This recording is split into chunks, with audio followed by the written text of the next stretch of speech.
tutoriel de l'application Evento qui permet de planifier une réunion ou un événement par sondage et qui remplace donc avantageusement certaines applications comme Doodle. Vous trouverez Evento sur la plateforme de l'éducation nationale appseducation.fr. Vous cliquez donc sur le lien vers la plateforme apps.education.fr. Ici, vous allez vous connecter. Vous pouvez choisir de rester connecté ou non. Je clique sur se connecter et j'arrive ici. Si vous n'avez pas de compte, en tant que nouvel utilisateur, vous pouvez cliquer sur enregistrement. Votre prénom, votre nom, votre courriel académique obligatoirement, vous choisissez un mot de passe que vous confirmez, puis enregistrement. Mais il est plus simple d'utiliser le système d'authentification éducation nationale. Je clique et je vais tout simplement utiliser mes identifiants académiques classiques en choisissant bien sûr mon académie, pour moi c'est Poitiers, je clique sur valider et ensuite je vais donc utiliser mes identifiants académiques classiques, les mêmes que j'utilise pour accéder aux autres services académiques. Je clique sur valider et j'arrive dans mon application. Voilà, ici en cliquant sur mon espace, je retrouve mes applications, Evento est ici. Si vous ne l'avez pas, cliquez tout simplement sur les services et vous allez tout simplement rechercher Evento. Il est ici.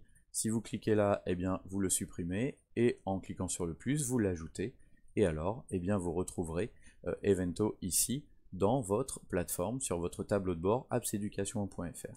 Vous cliquez ensuite sur le lien et vous patientez.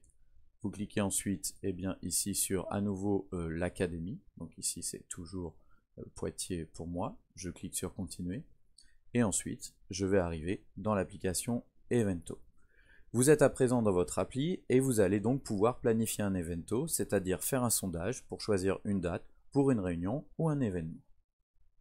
Vous cliquez ici et vous allez indiquer un titre. Par exemple, imaginons que vous organisiez un séminaire.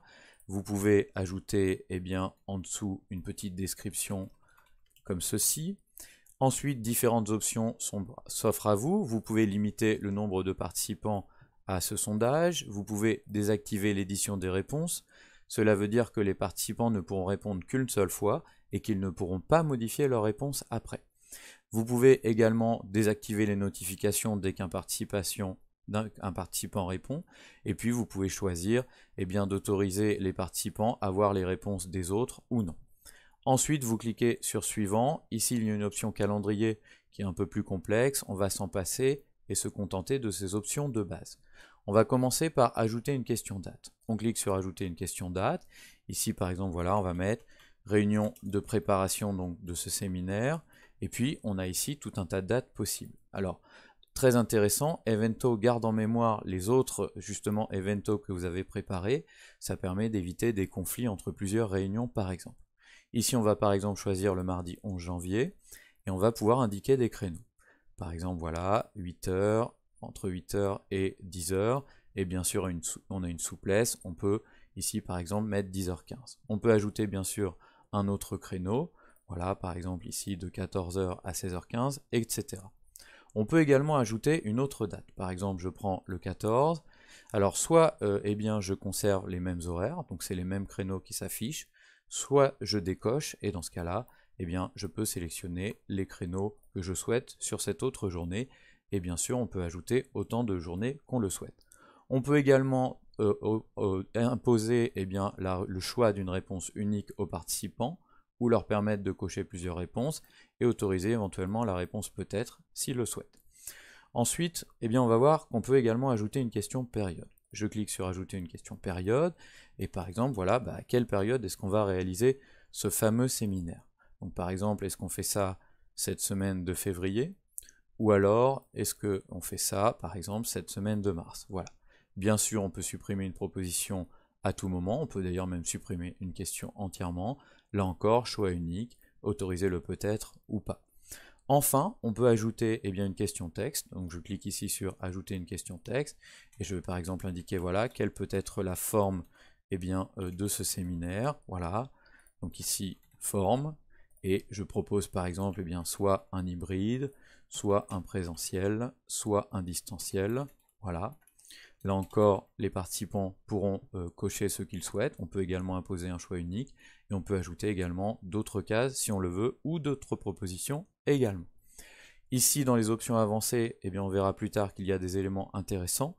Pour le moment, on peut avoir ici, en cliquant sur afficher une vue synthétique, eh bien, le panorama de notre sondage, que l'on peut d'ailleurs réorganiser en faisant des glisser-déposer comme ceci. Ensuite, eh bien, une fois que tout est prêt, eh bien, on va passer à l'étape suivante. Donc on clique sur suivant et on va donc inviter les personnes à répondre. Première chose, on va mettre la date de clôture. Par exemple, voilà, jusqu'au 27 janvier. Ensuite, eh bien, on a la possibilité d'autoriser les réponses anonymes ou alors d'exiger une authentification, mais cette authentification, elle se fait par un nom et également par une adresse mail. L'adresse mail est également exigée.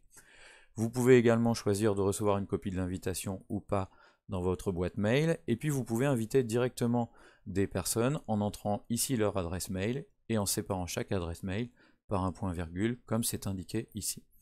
Une fois que vous avez sélectionné vos options, vous acceptez les conditions d'utilisation, et puis vous cliquez sur créer un sondage. Voilà, c'est prêt. Vous avez ici le lien à transmettre. Il vous suffit donc de le sélectionner et de l'envoyer à vos participants, à moins que vous l'ayez déjà fait en indiquant leur adresse mail. Alors voyons ce que ça donne. Ici par exemple, voilà, premier participant, voilà, il accède au sondage. Ici, eh bien, il peut renseigner son nom et son mail, mais ça n'est pas obligatoire, puisque je ne l'ai pas exigé. Mettons ici qu'il mette simplement son prénom. Il va pouvoir cocher les éléments qu'il souhaite, voilà, comme ceci. Il peut également ajouter un commentaire, par exemple, s'il souhaite proposer éventuellement une autre date à la discussion. Ici, eh bien, c'est bien pareil. Et puis ensuite, eh bien, pareil jusqu'au bas, et voilà. Et enfin, il clique sur « J'accepte les conditions d'utilisation » et valider les réponses, et voilà, c'est fait.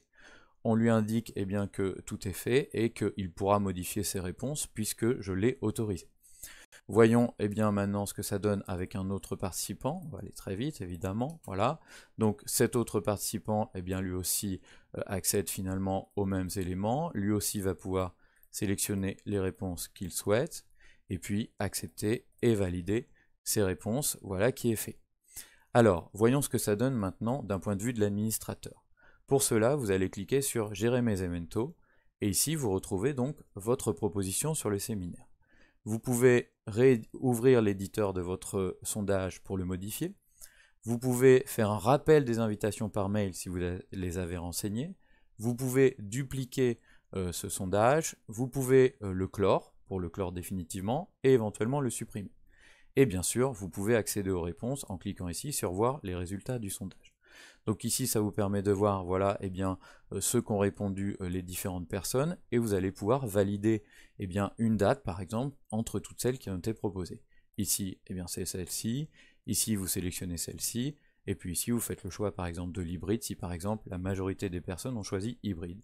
Et vous cliquez sur « Valider les réponses », et voilà. Le sondage est désormais clos, et les autres participants, eh bien, s'ils retournent sur ce sondage, vont voir finalement les réponses au sondage avec finalement les décisions qui ont été arrêtées. Donc c'est extrêmement pratique. On va voir maintenant un autre élément. En cliquant sur planifier un evento, on va en faire un autre et on va voir par exemple pour les rendez-vous parents-prof par exemple. Alors là encore vous avez différentes options, voilà par exemple si vous souhaitez par exemple ne pas avoir de notification et puis ne pas permettre aux autres de voir les résultats des autres, et puis vous cliquez ensuite sur suivant.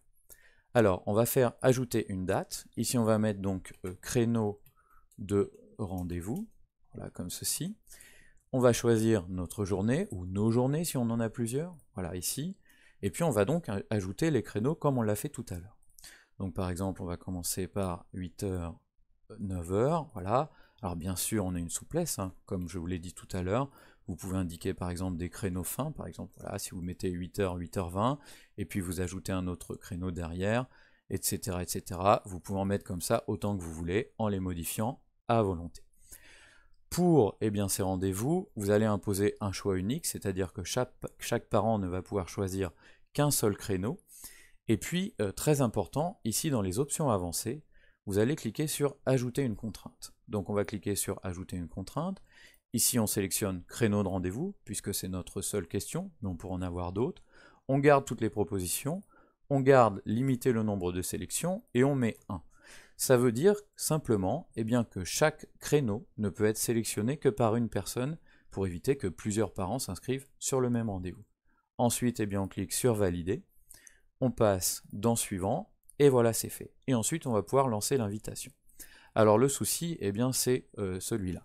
Soit vous autorisez les réponses anonymes, mais dans ce cas-là, il faut demander aux parents d'indiquer quand même leur nom dans le sondage, en espérant qu'ils n'oublient pas, ou alors vous exigez une identification des parents, mais dans ce cas-là, il leur sera demandé à la fois leur nom et une adresse mail valide, donc ça c'est vous qui voyez.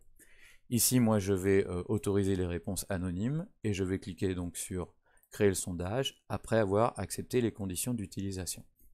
Alors voilà, c'est le lien donc que je vais transmettre eh bien, aux parents, voyons ce que ça donne.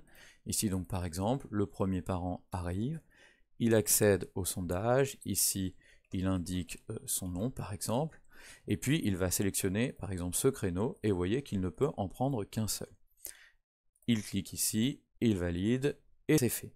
Voyons maintenant le cas eh bien, d'un deuxième parent, voilà, qui accède finalement au même sondage.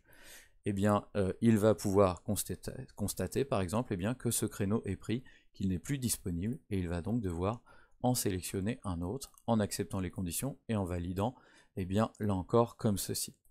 D'un point de vue de l'administrateur, eh bien, ça n'est pas très compliqué. Ici, lorsque vous cliquez, eh bien, vous verrez qui a réservé quel créneau.